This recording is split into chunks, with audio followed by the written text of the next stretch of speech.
The Blind Lamb by Songül Özgün. Read by Molly Gavin.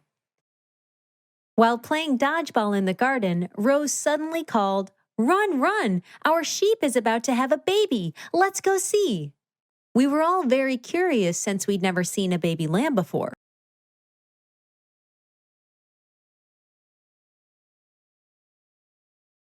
In front of the barn, we waited impatiently for the veterinarian to come out. Since it was Rose's home, she was the only one among us kids who could enter the barn.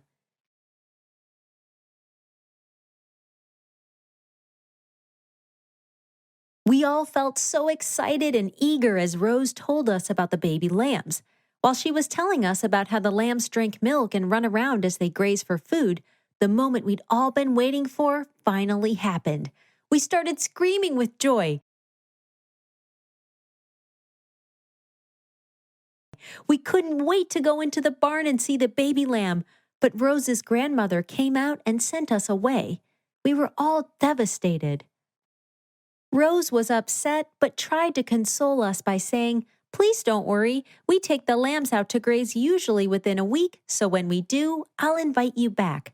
I'm so sorry."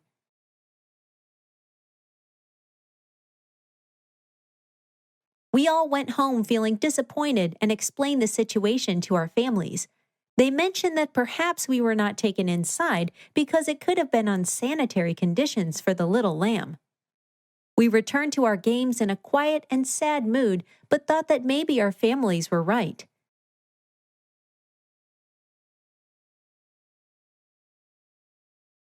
Rose hadn't been at school or joined us for playtime, and the sheep weren't allowed to graze, so the week dragged on and felt rather depressing.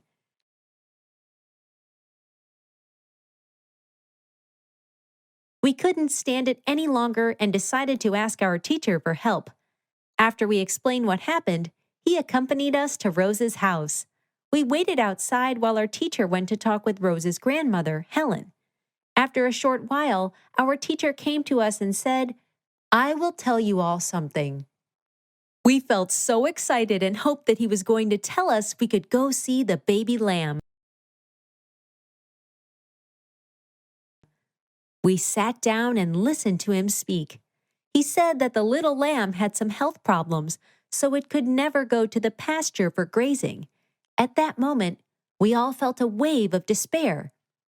Alice, who always asked a lot of questions, said, "Sir, can't the doctor find a solution?" We all decided to chime in and asked, "What is the health problem?"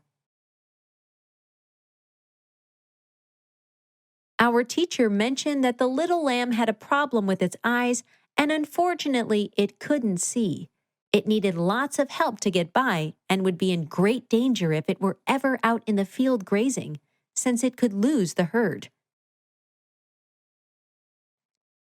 Next, we asked our teacher why Rose hadn't come to school, and he said, "She doesn't want to leave the little lamb alone. She loves taking care of it." We were happy for the lamb, but sorry for our friend. Furthermore, we were also very surprised that the little lamb was blind. A few of our friends laughed at the lamb. Our teacher warned them and said that this behavior was not allowed. He asked, "How would you feel if someone laughed at you when you needed help?"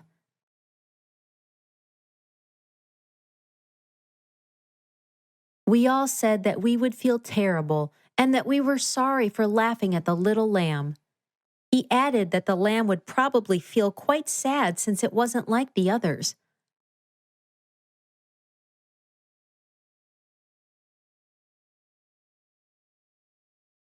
Alice had an idea. She suggested we help the little animal, but we were all surprised by this. How could we help a blind lamb? Alice said, "We can help Rose and her grandmother by taking turns helping the lamb on the pasture every day. Rose can return to school and we will have time with the lamb." At first, we were all hesitant about this suggestion, but our teacher reminded us that it's important to help those in need, and we all agreed.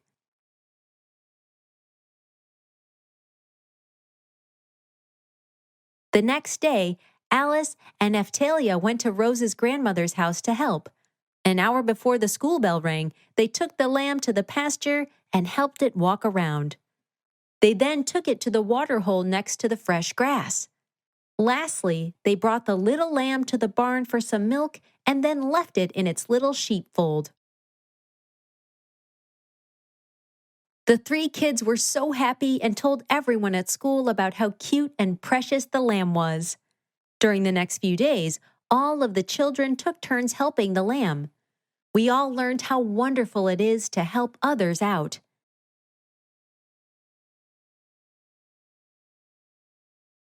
After about 4 or 5 months, the lamb had learned how to go to the pasture by itself and graze, so we did not need to come over anymore and take turns helping it walk. However, we kept visiting the little lamb who loved spending time with us all.